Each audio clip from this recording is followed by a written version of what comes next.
You about to answer this, right? All right, so hello, Professor Llewellyn. So this is the four of us. We're doing our final together, and I'm bringing my dear friend Marcus in to help facilitate. I'm Laura Romaine. I'm gonna just go around. Matt Ross. Marcus Miller. Krisna. And so we want to discuss, this is so awkward, the class and how we'd like to put into action some things that we've learned from the class, et cetera, et cetera. I ask questions. Yes. Okay. I talked to Matt a little bit about this earlier, but does someone mind repeating what DROP stands for? Diversity, racism, oppression, privilege. Diversity, racism, oppression, privilege. And so could I ask you all quickly to go around and just talk a little bit about why you wanted to take the class, why you enrolled? Yeah. You can start with Krisna. Bruh, they make us take it. You have to take it. Yeah. All these classes that we taking right now. They are. You wouldn't have You don't taken have it a choice. otherwise? Right. The social Was there school- something you were looking forward to prior to knowing anything? I think the fact that it's my only black female teacher, You were excited about that. Looking forward to it. I was thinking that I would thrive in this class, and it's been the opposite. I've had a lot of challenges, and I know diversity, racism, oppression, and privilege probably a lot more than the majority of my classmates. And the fact that I've struggled shows that it's just reminded me that school, like anything, is a business. Mm-hmm. Even my teacher said, all institutions are self-serving. Right. So, why would they not appeal to the majority of their consumers, which are Caucasian women? Do you get what I'm saying? So there hasn't been a space for me to thrive there because they're not used to seeing black men that fucking say what the fuck is on their goddamn mind. Do you get what I'm saying? And speak their truth and challenge the status quo, the agenda in the space. So maybe So you initially feel like you've lived the experience and somehow that is not translating. it's not valid there. Okay. Okay. It's not valid. Book smarts Okay. is more important than street smarts in this space. Okay. I respect Matt. Well, I do think that there is a wide range of experiences and abilities in that class as it relates to this material. Wait, can I ask you to go back? Is there anything that you were looking forward to as you were coming into the class? Or any thoughts? I'm very inexperienced in this type of material, so I was looking forward to learning, being challenged. I think I've done both. And I was anxious about the class. It's material that I don't feel that much comfort in talking about, and am very cautious in how I talk about it.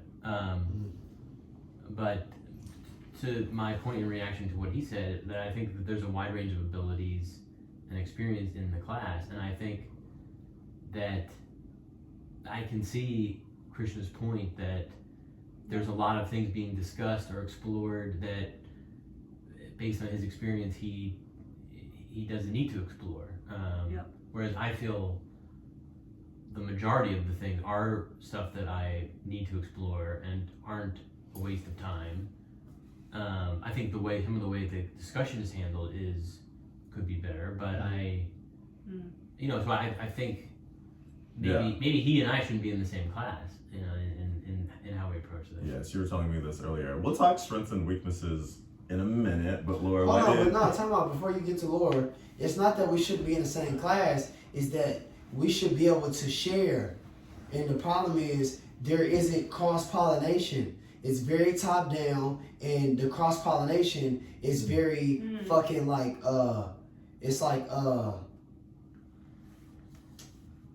tamed. It's not like organic, it's not real, where we have to go out our way, right, to fucking share with each other where we can both learn from each other. It's not interwoven within the class, the culture and the very fabric, which has to be anti-NYU. And why would it be anti-NYU if it's at NYU?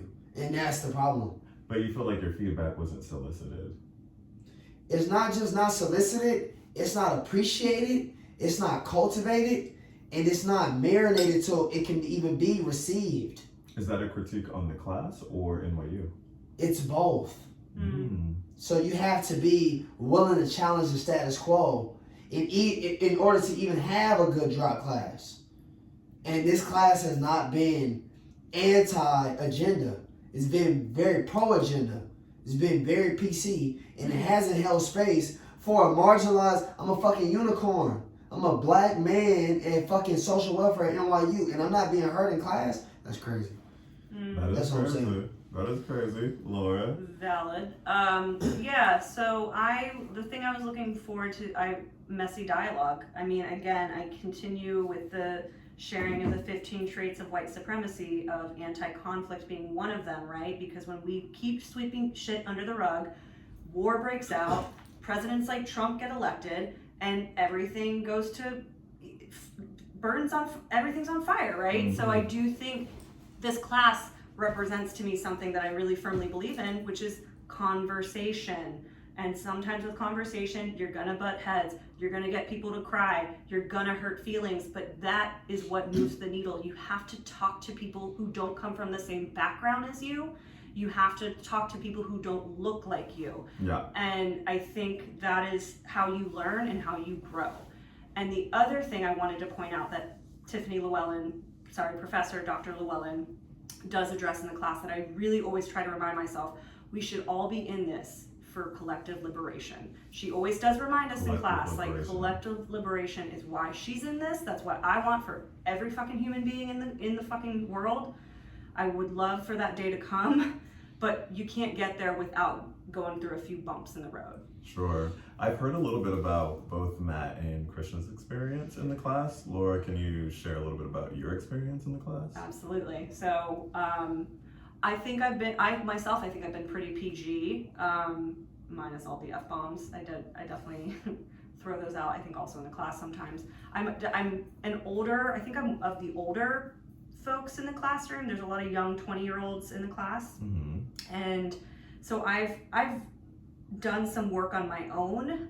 Obviously the work is never done, especially for a white person, a heterosexual white woman who's been privileged all of my life. I've experienced very little oppression throughout my life other than being a woman.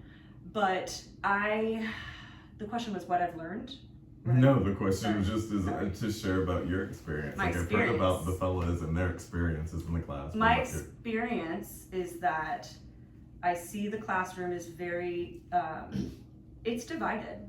I definitely feel like first of all, there's little representation of anyone who's Black. There's no Asian. There's maybe I think one or two Latina women, one white man, one Black man. Majority of her is white women, exactly like Krishna said. Like, it kind of, NYU education, whatever, I think maybe does tailor just to majority of white women. And the most recent experience that happened just from last week, I posted a journal about it because I left feeling uneasy. I felt very icky, was that we did open up a discussion about it was a comment that offended someone who was non-binary. A question. At the expense of someone who was Black. And I know it wasn't about race, but to me, I took away leaving that classroom and discussed amongst other students that, like, they also didn't feel great about the end of that discussion. So I wrote about it in a journal, and that's kind of where we're at right now. We're in this space of, like, some people popping off in the written, like, writing how they feel, and it kind of got ugly. If we step outside of that experience, may I ask you what you believe the purpose of the class to be? All of you. I think that it's to educate these future counselors about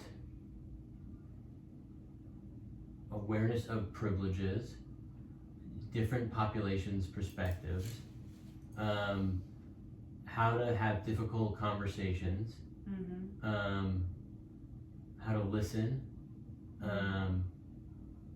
I think the intentions are good in that, I mean, it's taking a complex set of material and trying to educate the students about it.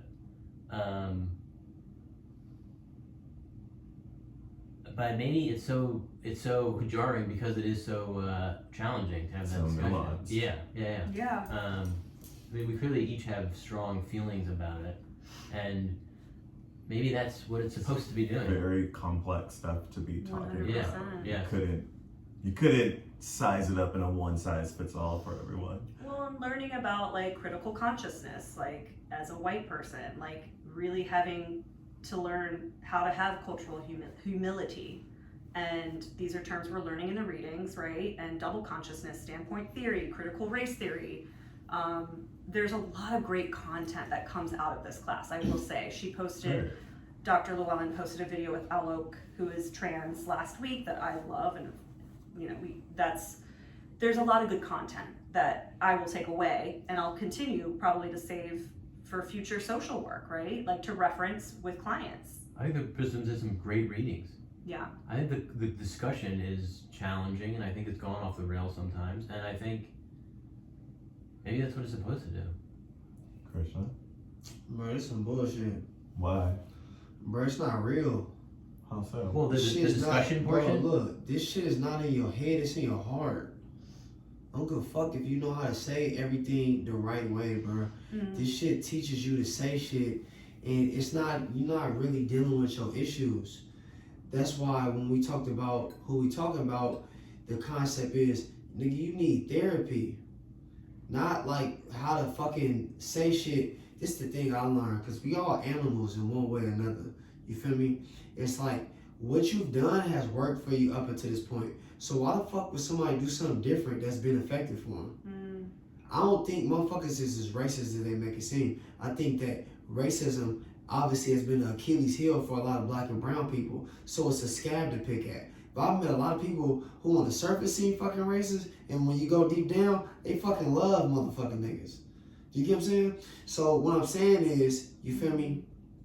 It's not about, the thing about academia, I learned this from my supervisor, this shit teaches you that they got all the answers and you don't know shit. And that's why it's been a problem as someone who has had lived experience. Somehow I translated this lived experience to fucking put myself in position that I can be a teacher, right? You know, Dr. Llewellyn says, it's not your responsibility to teach. But motherfucker, when you're the only black man, I'm the only black man in all my classes. Of course I'm fucking teaching. I'm teaching motherfuckers how to treat black people, how to treat black men. I teach all the time, every day. People will fucking watch me want to fuck. You know what I'm saying? I'm thinking about something else. So this is the problem. The problem is you gotta bridge the mind and the heart. Well, how would you, practically, what are one or two things that you would change about the class? This is the thing. I brought this up a month ago because I have to live from a joyous space. I cannot live from a space of, if I was fucking woe was me, I wouldn't be here. Right? Like that shit keeps me going. You feel me? Totally. So like when we talk about, you know, and it's funny, I was called an ableist. But maybe I am. So how do you're saying that there should be more cultivation of joy in the class? I mean, literally, what would you change in the class?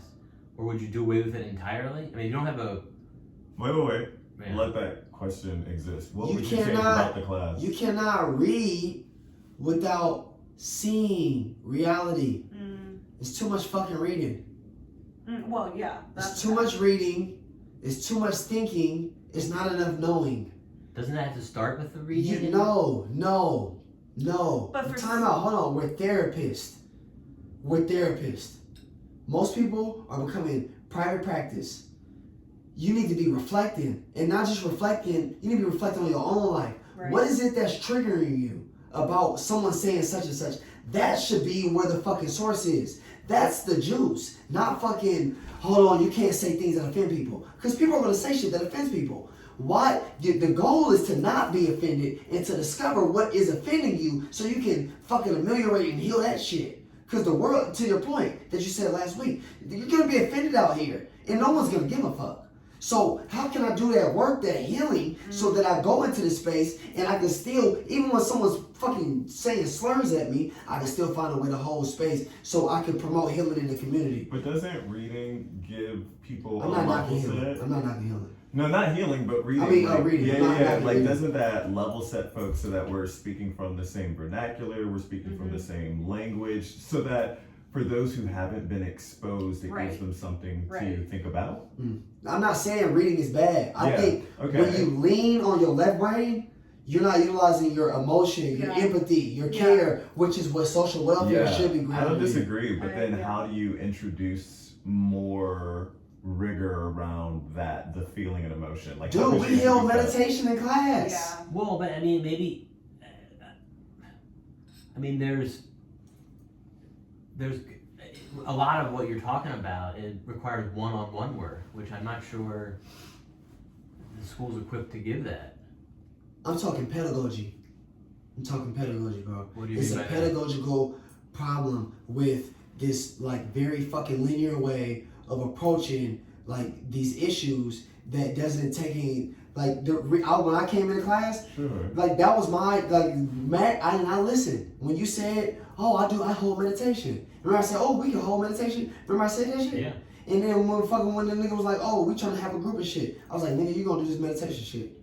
And what I do, I put a fucking video up that was hella fucking funny, but it still was very complex and it touched something. So it can't be this one way, and that's not just reading. That's the way it's homogenous, bro. But you're saying there should be a class for each student. I mean, that's no. There should be a way of engaging the many I don't different. know that that's the thing. I think he's saying it should be like a diverse learning experience. Yeah, and I agree with that because like what you said earlier, street sense versus books. Like I agree. I think street sense. I mean, what I have learned and like at practicum right now, at our practicums in the Bronx, like the students that I'm sitting and holding space with are the smartest kids in the freaking in the freaking borough. Yeah. Like they are, yes, most black and brown, and to me, their street sense, their like because of their forced resilience, because of their upbringing of living in the projects and being oppressed every day,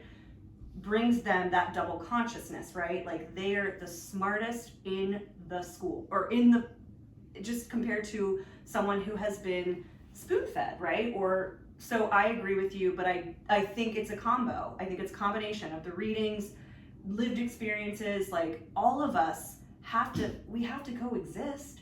And that means also in the school, in the classroom, in drop. Like everybody's coming with their different identities, right? Like which that's the world. Like this class represents the world in a way, but what this class does that the world doesn't force us to do is sit and fucking talk about the shit. Like we aren't going on the subway and like talking about diversity, racism, oppression, privilege with the strangers. So I think this classroom is bringing up, which I think is important and healthy, what we've probably all been suppressing, anger, racism, all these things that we've been suppressing comes to surface because we're forced to talk about it. This class is all about dialogue, which I think is really beautiful, but with dialogue comes the shit. It's what's the word I'm looking for? Trouble. Like or not trouble, but conflict, disagreements, right? Because I didn't live how you lived. You didn't live. I didn't live how you lived. Like I come from a pretty privileged place. Yes, I have my big thing is having a sister with a disability, Down syndrome. So like I did have that lived experience. I had that exposure to different socioeconomic families because of my sister. I have been surrounded by people with disabilities because of her community, and that to me has been such a power.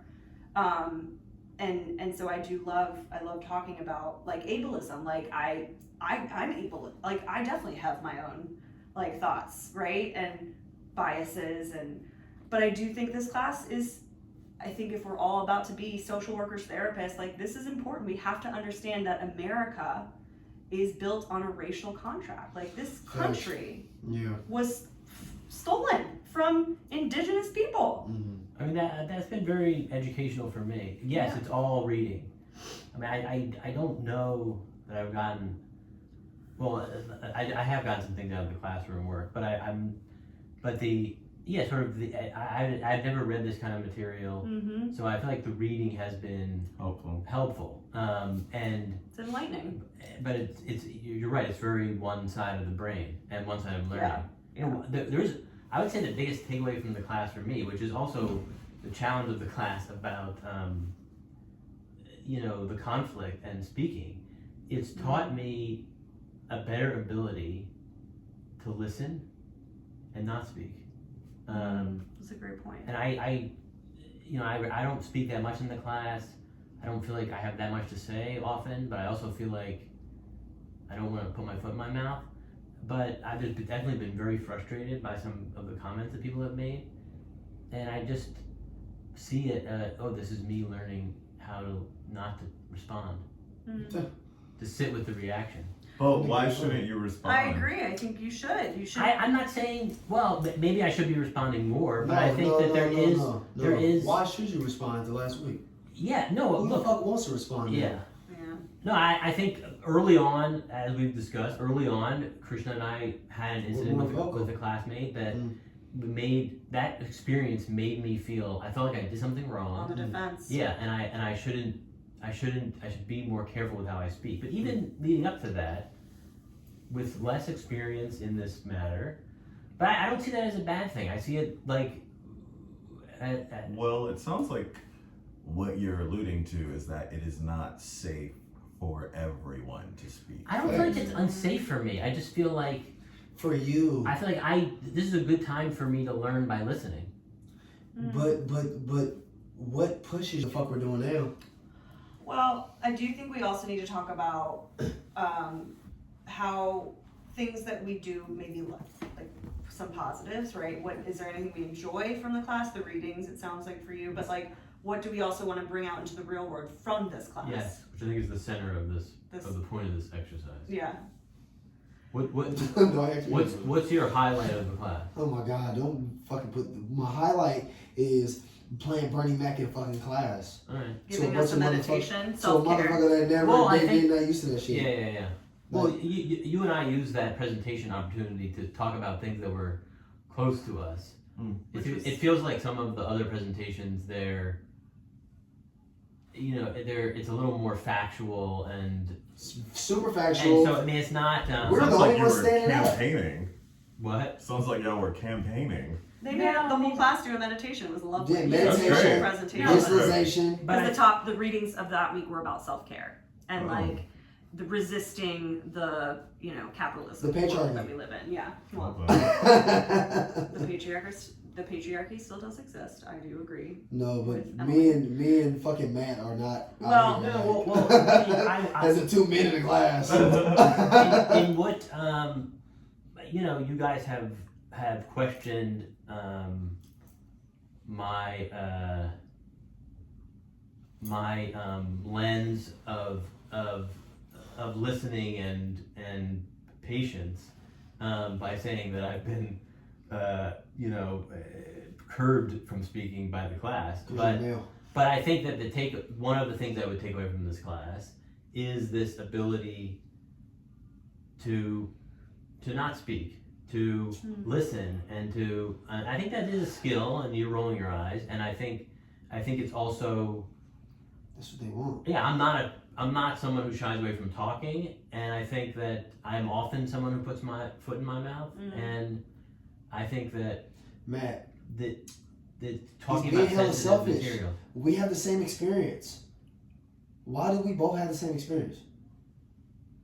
Well, I don't know what you mean by you're talking about yourself, but there's other people that are being silenced. What is the bigger thing that's representing? Is what I'm getting at. But he is sort of communicating that he doesn't feel silenced, or he's saying he's not. He's saying that. He's saying that he appreciates being silent to listen. Yeah. Can I offer an alternative perspective?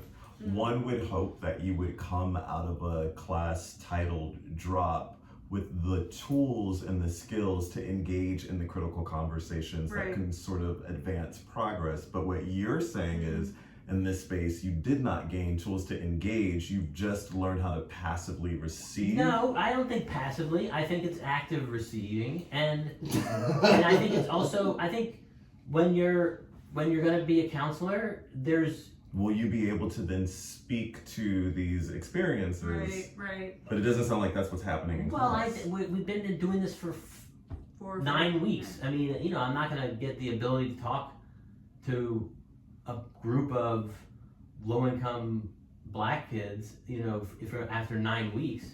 But I think that being able to listen and sit with my feelings in reaction to what's being Can I ask said a question? is a skill for that. Can I ask a question? Yeah. Because you got to be home at 8 o'clock, right? I got to leave in about an hour. Right? Yeah. What have your conversations with your wife been? How's that Regarding this? Yeah. That's a great question. I mean, without talking about individualized discussions, they are generally, she's Filipino. She Hop on with my students. she Okay. thinks that that I've lived a very cloistered existence and haven't had these types of conversations or this exposure, and she thinks this is great for me. In all the frustrations, the experience with the classmate who It's left the good. group. Is she encouraging you to be a little bit more passive? Yeah. She doesn't use the word passive, and I think So that She's saying, listen. I think you're 10% right on the passive, not you think you're 100, and I think I probably thought it was 0, and so you've gotten me on to 10%, but she's saying, listen, like you don't know what you're talking about. That's fair. Yeah, and you gotta listen.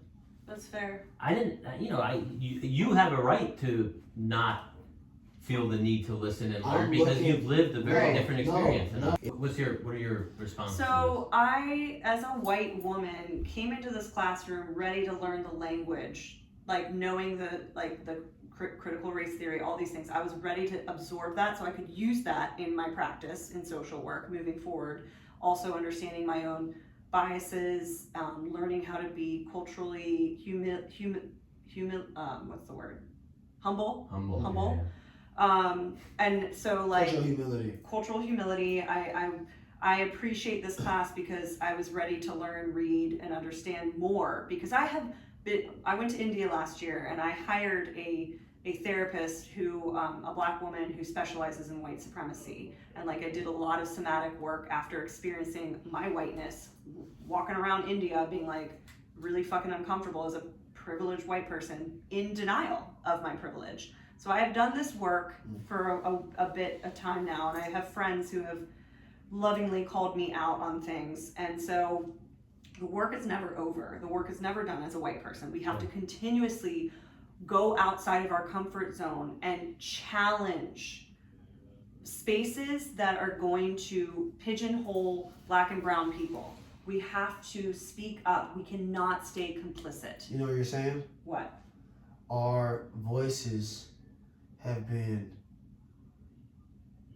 muffled to make space for the majority. I think you keep going to this thing, and you're right a little bit of the time, but you're not right most of the time. I'm telling you. I think that is very much. Tatiana was made example so that Emily can have a chance to speak. I think that's a unique circumstance, and I don't think that. Yeah, you go ahead. I mean, I journaled about it, obviously. I definitely saw at the end what was happening, but I think the intention, was just also to create a teachable moment for people, because someone who is not super well versed in the non-binary trans world, I have not read enough, I have not learned enough, I've not educated myself enough, and so I understand that was a teachable moment. The way that it was handled, I just don't think was the best way to handle it. I think my journal explains. Why do you think it was handled that way? I honestly, I have no idea, because I don't know what was communicated after. It had to be bigger than those two individuals. I think it was multiple people. I think it wasn't just Emily. It wasn't just that issue either. Because this has been a problem for a minute. Well, go ahead. Let me just rewind back to what I was saying. Like, what I'd like to bring from this class into the real world, into my work as a future social worker, is how to be culturally humble, right? Having critical consciousness, practicing that every day, checking my biases every day that I'm sitting with a client, a future client. Right now it's just in my practicum. how to be a better white ally too. Like that is really what I was most excited to learn about in this classroom, was how to be, because there's a reading too about white allyship or apprenticeship. Is that the right word? And I think I talked about this in my midterm video, that when I was in DC on January 6th, not part of I was working at a hotel 2 blocks away from the White House, and I was called a mask Nazi by the Trump supporters. And majority of my colleagues and friends are working the front lines are Black and brown.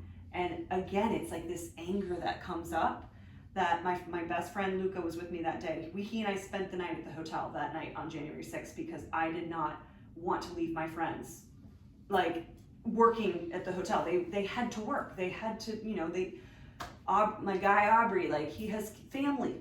Like, Damien has mother to support, and they didn't have a choice to opt out of that work that day. And these Trump supporters get in their faces. They're refusing to wear masks. And so as that angry white woman that day, I definitely should have gotten fired for talking back to these white men who were getting in my face, calling me a mask Nazi. And so what Luca, as a lovingly friend, gave me tough love. He's like, you need to channel that anger, because at the end of the day, truthfully, Laura, like, your anger could have put someone at harm who's your friend. Like, could have put one of your Black and brown colleagues at harm by you made it worse. Like, I got riled up, and so I was just trying to defend and go.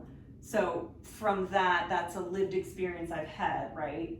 Being at the Capitol, working at a hotel 2 blocks away from the White House on January 6th. So having that lived experience, I want to be a better ally. I want to be a better communicator, calling racism out when it's, or calling out the elephant in the room, kind of like I thought I was doing last week, to keep us all, to check ourselves. Like, we still have to realize, like, this country is still very much a racist country. Like, look at who is our president. But do you, after this class, do you have this better skills to handle that situation? I don't know if I have the better skills yet. I think I have some better language. I mean, there's some terms that I didn't know before coming into this class. There's some readings that I've read about, Black women. There's court cases again, like to quiet Black women.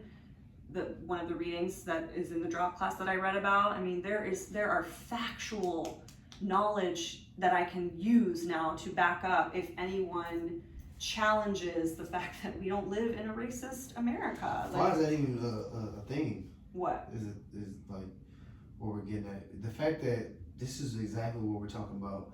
The class is a micro of the macro. I hate to be the devil's advocate, but the fact that there's this color blindness, I think is what is manifested in the class, where it's like, there's a way of being racist without being racist.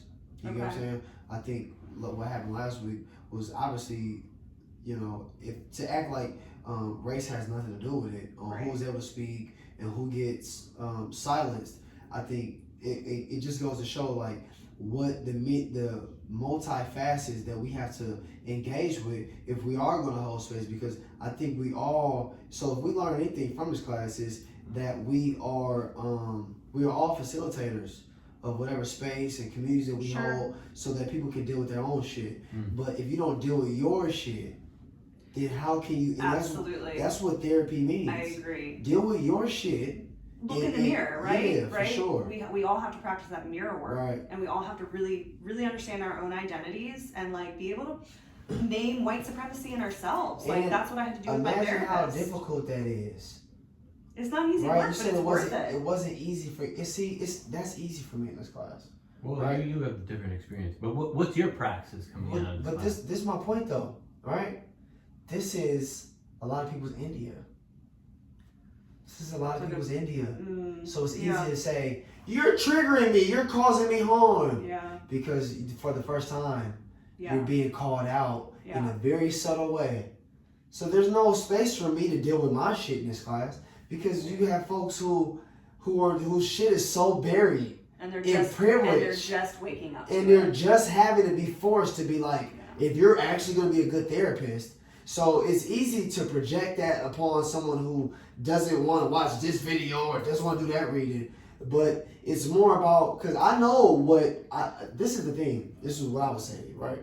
I know what fucking fucks with me. I know what, like, I don't want to deal with that. You know what I'm saying? And a lot of that is really my own shit.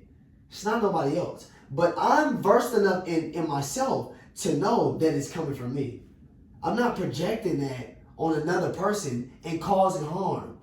Like the nerve, that's why, you know, it's hard to not talk around this. The nerve to say you were caused harm and to cause another person harm. It says you have the entitlement to cause harm, but you don't have the ability to be caused harm. But you That's crazy. Yeah, the point is you have to know, right? You might be in a boardroom, you might be fighting fucking policy. Right. Sometimes it's the long game. Right. That's what this shows. It's not the short term. Well, and I think that's a great point. Social work is all about the long game. There are things that maybe we will change in the world of social work that we won't live to see, right? Yeah. We're going to disrupt. I love policy. I want to fucking fuck up the system. I want to disrupt the system, the structure, incarcerated.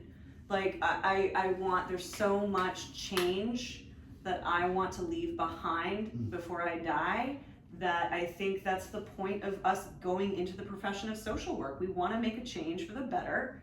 We want to impact someone, hopefully for the better. We want to make someone's life better. I mean, I working at the Practicum, the high school in the Bronx, I just want to teach some of these students, the incredible students that I work with, healthy coping skills, because life is unfair for these students, terribly unfair. And so what I view myself as someone who's hopefully going to be a kick-ass social worker one day is to teach those who, to be a voice for the inferior, right? To be an advocate, a true advocate, but to also teach healthy coping skills, because life is so unfair to so many of our clients, or, because of the system. I think there'll always be friction as long as folks aren't willing to be, themselves. not just look at themselves, but be uncompromised.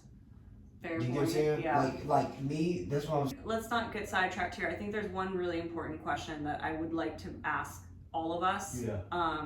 Because I do hear the professor constantly saying collective liberation. In your opinion, how do you think we get to collective liberation? Well, this is my point. You can only when folks are willing to give up what's comfortable. I agree. Yeah. So privilege is a big part of it, and if you're not willing to check your privilege, then you don't have collective liberation. Yeah. Yeah. What about you, Matt? What do you think? I don't know. That's It's a loaded question. I mean, it's not loaded. It's just it seems impossible. I mean, I think if everyone meditated 30 minutes a day, you'd get a lot closer. Yeah. I mean, I think that practice It helps you. wrestles with your shit. Yeah. I think I loved what Kai said at one point in the class is it's still something we can always dream, right? We can continue to dream. There's always hope, right?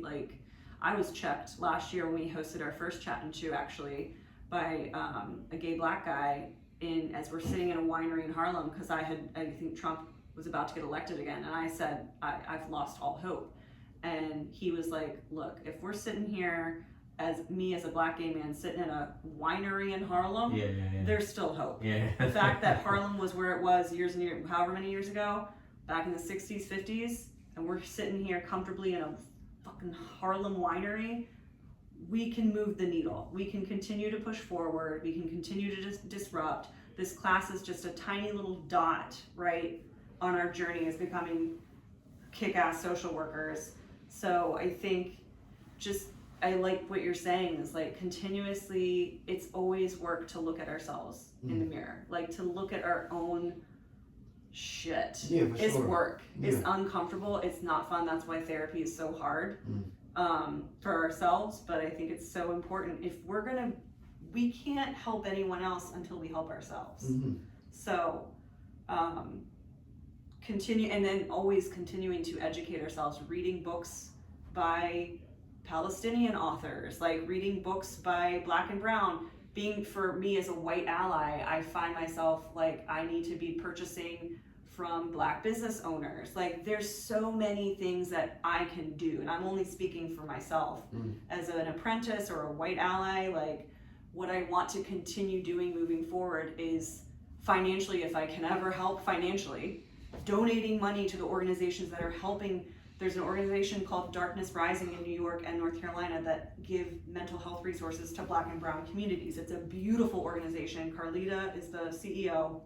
When I first moved to New York, I volunteered with them in Harlem. Like, continuously finding organizations that are helping the underserved is something that I also continue to try to keep doing. Totally. I mean, I don't know this class was instrumental in you having that motivation. Right. Yeah. Yeah. What's your practicum? I'm curious. Yeah, I think you're gonna say what I learned from this class again. Well, I'm gonna come back to that. Like, fuck, bro. Obviously, we're digging here. Wait, so To read the room. But Know your audience. what's the most memorable reading of the class for you? Huh? Rest is resistance. Rest is resistance. That's what you learn. I like it. Because that was my presentation. Whoa, so you deem this class a total waste for you? No. I think that this was a shit show waiting to happen. Yeah. But That's I mean, I don't think Kai would say that the class wasn't Kai has hope. productive. She for you. does. So you're hopeless. She's a light. Fucking 32. But in those 10 years, you've become so cynical. You think I believe in society? I don't know what you believe. I just seen what social workers would do to one of their own colleagues. Well, no one in that room is a social worker. Well, that's what we're becoming. We're trying to be one, but I don't think anyone in that room. My point is that people are, what is it that people will reduce themselves? What is it the prisoner? What's that Prisoner's concept? dilemma. Or no, not prisoner's dilemma. Yeah. That Stanford prison experiment. Yeah. Yeah. Motherfuckers eat each other alive, given the necessity. So this concept of like we're working for a better day. It's like not. You really, don't believe in that concept? I think it's a privilege. To have that Yeah. hope and To dream? even feel like you have to be privileged to even sit up there and think about something beyond your next meal. But you have to be Yeah. hopeful to enter this field I'm hopeful in myself. to help others. If I help people, cool. I help people all the time. I don't need to hope to help people. I am help. Do you think that this world has forced you to, like, you've been cornered so much, like, as a Black man because you've never been given a chance? Like, do you think that's kind of what society has done? I mean, society has cornered. I'm fucking blessed. Yeah. This Yeah. victim rhetoric is like crazy. That's Okay. very hopeful. That I know. statement. That No, is exactly. I'm That dope, but I'm an anomaly. Yeah. Well, Which is why I'm the only black man in all my classes. but you're contradicting yourself a little bit No, what I'm saying is I don't have external hope. for the Okay. world. My Okay. hope is for myself, and I know that I'm dope. So Yeah. continue to do dope, and maybe not do dope, but do dope Yeah. things, and Yeah. people will be inspired by that, Yeah. and they will aspire towards it. But you can't help any fucking body, and I- don't ever fucking forget that. You can never help nobody. They help themselves. Yeah. You're just the bridge. We're the bridge. That's I like where the that. ally is. Yeah. I The like that. ally is I'm willing to be a little bit uncomfortable so you can be a little bit better. That's all it is. You're not trying to do. That's that savior complex. Mm-hmm. Like, oh, I'm gonna go, motherfucker, and make sure everybody knows. Like, there's not. There's been Yeah. hundreds of years of institutional, systemic Right. shit happening. That's not gonna change in like, fucking, your 10+ years of your career. Like, that's not real. Of course not. But I'm gonna keep poking you on this. You half of what you say is about, being uncomfortable, like what you just said, and you gotta do this and Look at his head. Did you see his head? What? You gotta do this. and face this thing. But you won't suffer class. Do you think I'm not suffering? I'm not You saying know how I got here? You know how I got here? no. Doing what the fuck I do best. What? Talking my shit. Well, so you're saying it's too uncomfortable for you to It's be not silent? uncomfortable. It's not uncomfortable. I'm willing to do it. I don't have to be in class no more. We turn this practice in, I don't have to show up no more. Say that again? I don't have to go to class no more. None of us do. Why? I'm not gonna fucking fail. It's 3 weeks. It's 3 weeks left. Yeah, but I'm saying, but that you're sort of talking out both sides in your mouth when you're saying that it's not, that part of your task in life is to suffer through this or to help, in order to help others, to be a little bit uncomfortable, but you won't be uncomfortable and come to class. I'm already uncomfortable at a fucking PWI. What's a PWI? A predominantly. Predominantly white. Yeah. I'm already fucking uncomfortable. Well, That's not my fucking job. no, well, I appreciate not my that, job. but I mean, you signed up for this class, you're paying money for it, and you don't come to the class. Man, they paying for this shit for me. I don't give a fuck about none of this shit. You don't understand. You don't get it. You don't get it. I don't give a fuck. Well, You then know how I got why in do social welfare? No, real shit. You wanna learn this shit? You know how I got in social welfare? How? My advisor was like, do this shit. Cool. Cool. It's better than being fucking homeless. Right. You know what I'm saying? I don't give a fuck about none of this shit. So what? That's why I'm the perfect candidate. But I don't have wait. hold on. I don't have a fucking ego. I don't have an attachment. I'm not trying to save no fucking body. So everybody I fucking help is truly from the goodness of my goddamn heart. Right. It's not, I don't have an agenda, bro. My agenda is fucking getting forward and fucking living. I'm those people who, I got food stamps. I need them. I steal every other day to get fucking food from a grocery store. Do you get what I'm saying? I live this shit. This is not no fucking theory for me. So I don't have the space to be vulnerable around people that's gonna fucking pick apart my every fucking word to make them feel better about themselves. But isn't that educational for you? To fucking be vulnerable around people that's trying to make other people fucking cry? A leader. And if I can't be a leader in the class, I'm gonna back the fuck up and let other motherfuckers bump their goddamn head. Well, but you. Did you see my point in this? I'm I think- still trying to circle back to the whole collective liberation. Please, I'm not really understanding what point you're trying to make here. Just now, I see can what you're I? saying. Yes. Do you feel like there's any value as a leader in being exposed to different viewpoints and knowing when to lead and knowing when I'm to not lead? allowed to lead.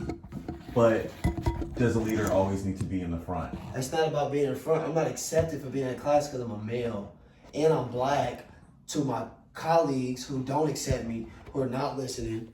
So the instinct is to shut it down. Not shut down, but preserve.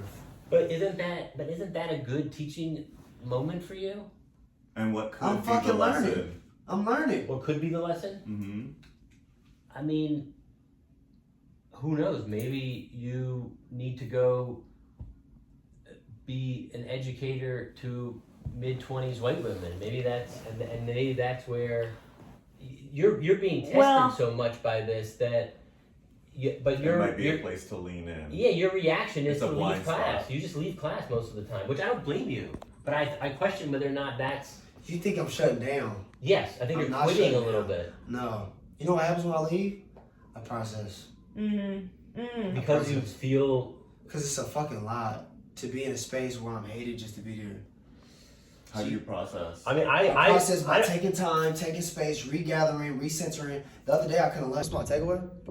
Oh shit. I feel for you, Matt. Because I see what you mean by, okay, this is what's funny. So I do boxing. Right? I do boxing and shit. Last couple months, 2 months. And there's like a women's class. And power to the people, respect. Class in boxing, dude. I know it's all of the classes. My spirit was calling me to join the women's class. So I think the biggest thing is like, how do you be, to your point, how are you being a male in a predominantly female space? Do you get what I'm saying? And like, you almost, especially with understanding the times that we're in, where you have to be very intentional how you move as a male, for sure. You almost have to show, it's probably like this in a lot of situations, that you're an ally. Do you get what I'm saying? And I think that's what you're alluding to as well, man, is that like, I don't want to, I mean, it obviously it's framed as black and white, like, I don't want to be a toxic masculine. But I think that in its times where you know, folks are figuring out like where we go from here. Men, women, non-binary folk. I think that the biggest thing is, how do you hold space in a space that not is just predominantly women, but that has so much complexity. Do you get what I'm saying? Yeah. Even in the homogeneity of our class, right? Which is like you're kind of getting similar folks from similar backgrounds, but nonetheless, like the real question is, how do you complicate it enough but hold space in a way where folks feel safe, feel seen, feel heard, and how do you talk to folks who may have experienced like a lot more privilege than myself and still create like a resonance. I think resonate is the biggest tool here.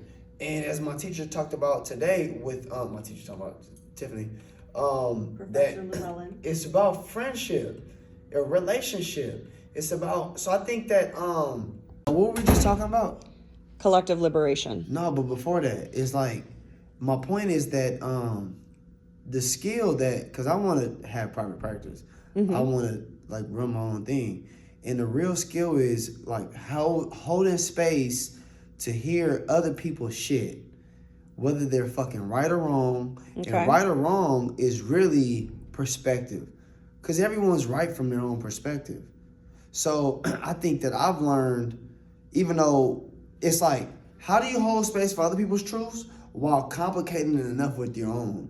Do you get what I'm saying? So it's not, an ally does not always look like, it's not always passive, which I kind of would contradict what Matt's perspective is. But, you know, at the same time, I'm a young black male, so I feel like my role has been weathering the storm long enough for folks to actually get to know me so that they can hear what I have to say and know I'm not coming from a place of, damn, let me listen to what this dude got to say. So it's not just speaking, it's navigating the politics within spaces, people's assumed biases, and how do you do that long enough to actually get somewhere with our conversation. So I've learned actually real tools that I'll be able to utilize in the field, in my community, that's going to allow me to be more deep and holistic as a practitioner. Beautiful.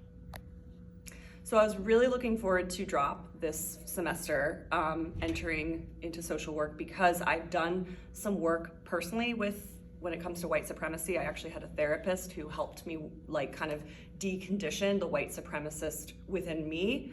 And so I was ready for some uncomfortable conversations. Moving forward, what I want to take away from this class is the readings. The readings, that's the education that I've been lacking. So I'm going to continue to reference those, and then continue to have the uncomfortable conversations. I have a specific thing that I want to do. Let me just finish. So the dialogue is a very powerful tool that I prefer to use. That's how I learn, through shared dialogue, lived experiences from amongst peers. So my plan following this class is to host a chat and chew with my friend Marcus. He and I do these community chat and chew events that are intimate conversations facilitated by Marcus. And the conversation I want to do will be on white supremacy and talking about the 15 traits of white supremacy, and having, you know, everyone in the room from all backgrounds involved in that conversation. So what I really want to emphasize from Drop is the power of dialogue. That's what I was most looking forward to about this class. We've had some really uncomfortable conversations. We've touched on some things that definitely made me uncomfortable, but that's how you grow. So I really appreciate this class, and I'm gonna take away what I learned from this class to incorporate in what I do for my job, which is hosting chat and chew community events. And we're gonna dive deep into the history of white supremacy, America, and that is all going to be information I've learned from the readings from this class. So thank you very much. Action.